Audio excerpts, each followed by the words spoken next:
They are shimmering, hypnotic, and undeniably regal. For thousands of years, this specific pattern of iridescent blue and green has symbolized royalty, immortality, and immense wealth. From the crowns of ancient kings to the haute couture dresses of today's billionaires, the peacock feather is nature's ultimate luxury good. But have you ever stopped to wonder how these delicate masterpieces make their way from the bird to the boutique? It looks effortless, but the reality is a massive multi-million-dollar industrial operation. It involves acres of farming, intense manual labor, microscopic quality control, and a cleaning process that turns a dirty, raw animal product into a sterile, perfect object of desire. Today, we are taking you inside the gates of the exotic plume industry. We will show you how thousands of feathers are harvested, washed, steamed, and graded by hand, transforming them into products sold for thousands of dollars. This is the hidden world of the Peacock Feather Factory. The Peacock Farm. To understand the product, we must first understand the producer. Our journey begins not on a factory floor, but here, on massive, specialized aviaries often found in parts of India, China, and the United States.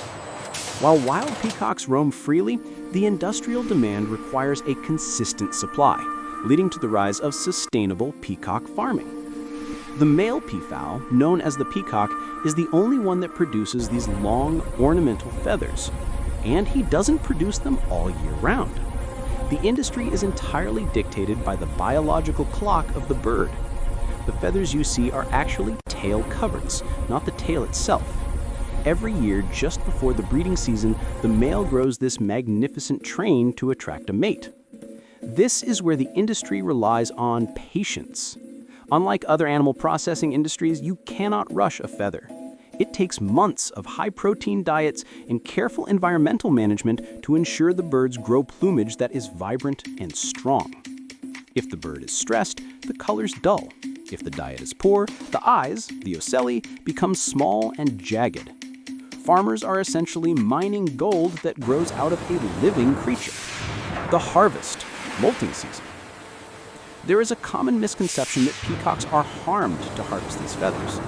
In the legitimate high-end luxury trade, that is largely a myth, mostly because it makes no financial sense. Plucking a feather damages the quill, making it useless for high-quality manufacturing. Instead, the factory waits for nature to take its course. At the end of the mating season, usually late summer, the male peacock naturally sheds his train. This is called molting. It happens rapidly over the course of a few weeks. Imagine walking through a field where the ground is suddenly littered with thousands of dollars worth of raw material. This is where the work begins. Workers must sweep and collect these dropped feathers daily. Speed is critical. If a feather sits on the ground too long, it gets trampled, muddy, or eaten by insects. A damaged feather is money lost. Workers move through the aviaries with soft sacks, gathering the plumes gently to avoid snapping the hollow spine or rachis. It is a treasure hunt where every step counts. Once the raw feathers arrive at the processing facility, the environment shifts from agricultural to industrial. The feathers arrive in massive bundles, often dusty, covered in grit, and carrying mites or bacteria from the farm floor. They look nothing like the glossy items you see in stores. The first stage is rough sorting. Here, workers wearing protective masks and gloves stand at long tables, sifting through the raw harvest. They're looking for the obvious rejects, broken spines, matted barbs, or feathers that are simply too small. In this industry, size matters. A standard feather might be 30 inches long, but the premium grade feathers, the ones destined for billionaire estates or high-fashion runways, can reach up to 5 feet in length. These super lengths are separated immediately and handled with extreme care. At this stage, roughly 20% of the harvest is discarded or sent to be ground down for fertilizer. Only the best move on to the wet room, the washing and sterilization line. This is the most critical part of the process, the transformation.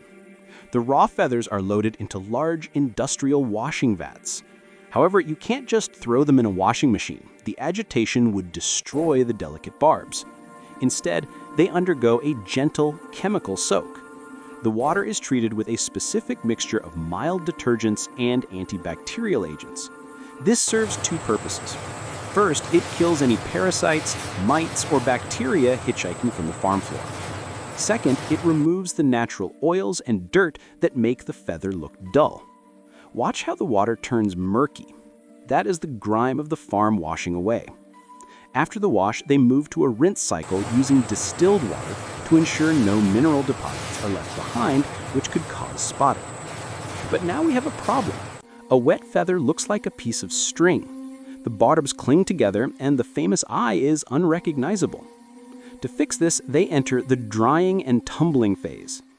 They're placed in large, warm air tumblers filled with soft sawdust or crushed corn cob. The gentle friction of the sawdust polishes the quill while the warm air fluffs the barbs back open. It's a delicate balance. Too much heat and the feathers become brittle. Too little and they mold, restoring the glory. Even after drying, the feathers aren't perfect. They might be bent or slightly ruffled. This leads us to the steam tunnel. This is a secret of the trade. Feathers are made of keratin, the same protein as your hair. Just like hair responds to humidity, feathers respond to steam. Workers pass the feathers through a jet of high-pressure dry steam. Instantly, the barbs snap back into their natural alignment. The colors seem to ignite. The iridescent structure of the feather, which relies on light refraction rather than pigment, is cleared of any microscopic dust, making the blues and greens pop with electric intensity. It is satisfying to watch. In seconds, a ragged bundle turns into a silky, flowing fan. Now they are ready for the most skilled workers in the factory. The grading room, or the billionaire's stand-in. Welcome to the quietest room in the factory, the grading room. Here, there are no loud machines, just rows of experts under high-intensity, color-corrected lights. This is where the price tag is decided. A standard feather might sell for a few dollars. A select grade feather is worth 10 times that. A royal grade is worth even more. But what are they looking for? They're judging the eye, the ocellus. Is it perfectly round? Is the deep blue center clearly defined against the teal halo? Are there any gaps in the barbs? The workers are sorting them into specific piles. Grade C is for costumes and crafts.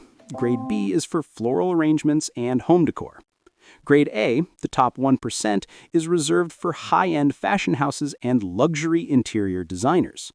For the ultra-luxury market, there is an additional step: trimming. Sometimes clients don't want the wispy, messy edges. They want a sharp, geometric look. Workers use laser-guided cutters or specialized shears to trim the feather into a perfect oval or sword shape, accentuating the eye. This creates a hyper-modern look often seen in five-star hotels and luxury car interiors. Once graded, the feathers are dispatched to various finishing departments. Some are dyed. While the natural color is stunning, the fashion industry often demands specific palettes. Because the feather is dark, it often has to be bleached white first, a chemically aggressive process, before being dyed neon pink, gold, or jet black. Others are stripped. This is a process where the entire eye is cut off, leaving only the long, quill-like swords of the feather. These are bundled to create massive swaying fans used in burlesque performances or carnival costumes in Rio and Trinidad. But the most expensive application is veneering. This is where the shimmering part of the feather is flattened and glued onto surfaces, creating a wall covering or furniture veneer that looks like dragon scales. It takes thousands of feathers and hundreds of hours to cover a single wall. The cost? Tens of thousands of dollars per square meter. This is the true meaning of billionaire luxury. Packaging and export. The final step is packaging. You can't stuff these into a box. The grade A feathers are sleeved individually in plastic or laid flat in long, rigid boxes lined with acid-free tissue paper to prevent color fading. From this loading dock, they are shipped globally to the fashion runways of Paris, the carnival workshops of Brazil, and the private estates of the Middle East. From a dusty farm floor to a sterilized factory, and finally to a gold-plated vase in a penthouse suite, the journey of a peacock feather is a marvel of logistics and beauty. It is a reminder that even in an age of synthetic materials and digital manufacturing, nature still produces the most complex and coveted designs on Earth. It just takes a massive industrial machine to polish them up for the world's elite. Thanks for joining us on this inside look. If you enjoyed uncovering the secrets of this exotic industry, make sure to hit that like button and subscribe. We have more billion-dollar factory tours coming soon. Until next time.